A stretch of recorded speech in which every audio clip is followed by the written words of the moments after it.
достар, бүгін мен сіздермен бірге тағы да орынбасар Маулида. Бүгін мен сіздермен бірге өте дәмді болып шығатын лимон қосылған пирогтың рецептімен бөлісемін. Ол үшін бізге маргарин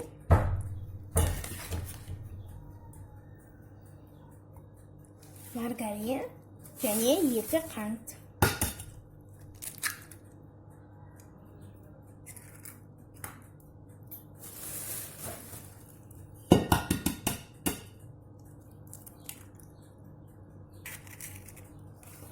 Және бұл екеуін венчикпен араластырамыз.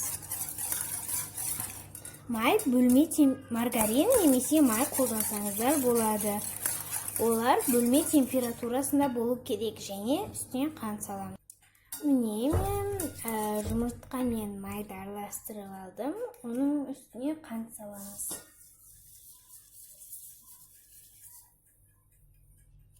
Тағы да жақсылап араластырамыз.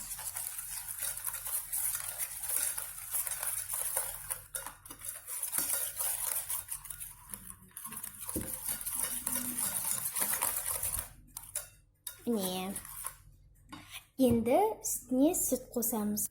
Енді үстіне сүт құямыз. Тағы да жақсылап араластырамыз.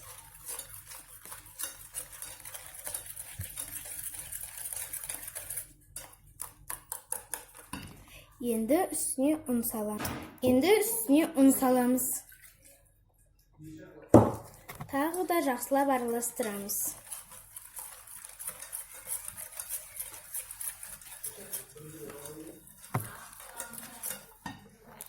Міне мен барлық ұнымды қосып болдым. Енді үстіне қопсытқыш саламыз.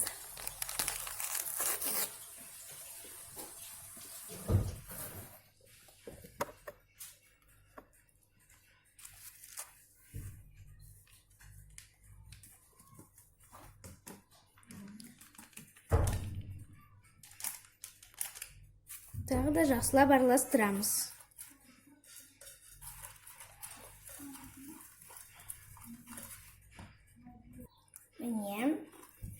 Барлық тестасын қосып болдым. Енді үстіне лимонды үткіштен өткізіп саламыз. Мен осындай кішкентай үткіш, арнайы сарымсақ, осындай кішкентай заттарға арналған. Осындай қабығын теркадан өткіземіз.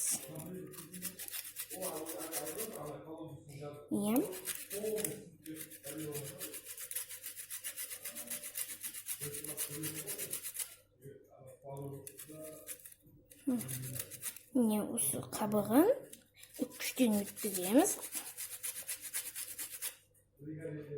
Міне мен қабығын өткізіп болдым. Енді лимонның суын сығамыз. Болды, осы жеткілікті. Енді тағы да араластырамыз.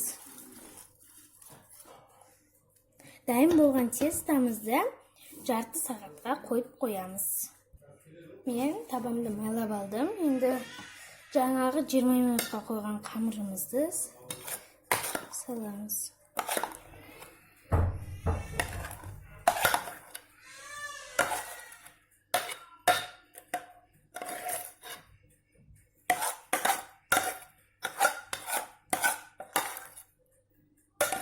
Қызып тұрған пешімізде 200 градуста жарты сағат пісіреміз.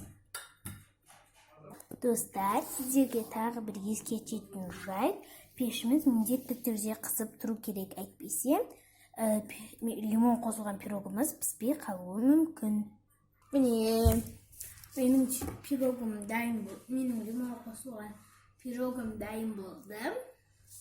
Менің пирогым сәл күйіңкіреп кетті, бірақ өте әдемі көрініп тұр. Мен қазір сіздермен бірге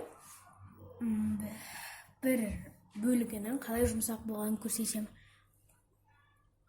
Қараңыздар, іші сап-сары және жұп-жұмсақ болып тұр. Қазір дәмін көрейік. Қазір мен сіздермен бірге дәмін көретін боламын.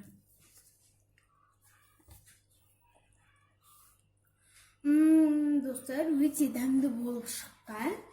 Менің каналыма жазылып, лайк басып, пікір қалдыруды ұмытпаңыздар. Сіздермен бірге болған Орынбасар Маулида. Кездескенше аман сау болыңыздар.